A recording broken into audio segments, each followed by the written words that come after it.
నమస్తే. టీడీపీ జాతీయ ప్రధాన కార్యదర్శి మంత్రి నారా లోకేష్ గత ఎన్నికల ముందు నుంచి అనుసరిస్తున్న విధానాలు ఇప్పుడు జగన్మోహన్ రెడ్డిని ఇరుకున పెడుతున్నాయి. ఒక రకంగా చెప్పాలంటే జగన్ రెడ్డి ఇమేజ్ డ్యామేజ్ అవుతున్నట్లుగా చెబుతున్నారు.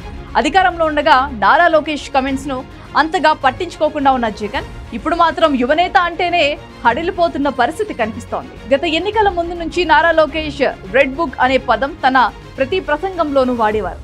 ప్రభుత్వం, ఉన్నతాధికారులు, పోలీసులు ఎవరైతే జగన్ ప్రభుత్వం మెప్పు కోసం పనిచేస్తూ టీడీపీ నేతలను అన్యాయంగా ఇబ్బందులకు గురి చేస్తున్నారో వారి పేర్లని రెడ్ బుక్ లో రాసుకుంటున్నారని హెచ్చరించేవారు.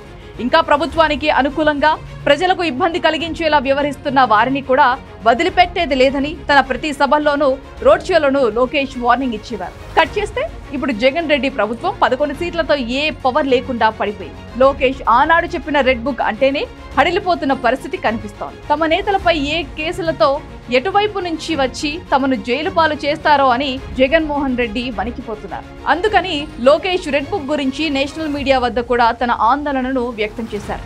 ఫలితంగా జగన్ రెడ్డి భయపడుతున్నట్లుగా అందరికీ తేటతెల్లమైంది. మరోవైపు లోకేష్ ప్రతిరోజు తన ఇంట్లోనే ప్రజా దర్బార్ నిర్వహిస్తూ మంగళగిరి ప్రజల వద్ద తన నిబద్ధతను చాటుకుంటున్నారు. ఇటు జగన్ రెడ్డి మాత్రం తాడేపల్లి ప్యాలెస్ గేట్ లోపలికి కూడా ఎవరిని రానియటం లేదు. పైగా ఎంతో దూరం నుంచి జగనన్నను కలుద్దామని వచ్చిన కార్యకర్తలను ఆయన ప్రైవేటు సిబ్బంది వెనక్కి పంపిస్తున్నారు.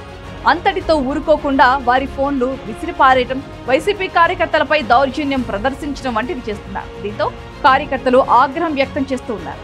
జగన్ చుట్టుపక్కల ఉన్న వారి వల్లనే ఆయన ఇమేజ్ డ్యామేజ్ అవుతుందంటూ వారు వాపోతున్న వీడియోలు కూడా ప్రస్తుతం సోషల్ మీడియాలో వైరల్ అవుతున్నాయి. జగన్ ఇంటికి కాస్త దూరంలోనే ఉన్న లోకేష్ ఇంటికి అందరికీ అనుమతి ఉండగా జగన్ మాత్రం ఎవరిని అనుమతించకపోవటం ప్రజల్లోకి తప్పుడు సంకేతాలను పంపుతోంది. మొత్తానికి లోకేష్ రెడ్ బుక్, ప్రజా దర్బార్ వ్యవహారాలు జగన్మోహన్ రెడ్డి ఇమేజ్ ను డ్యామేజ్ చేస్తున్నట్లుగా చెబుతున్నారు.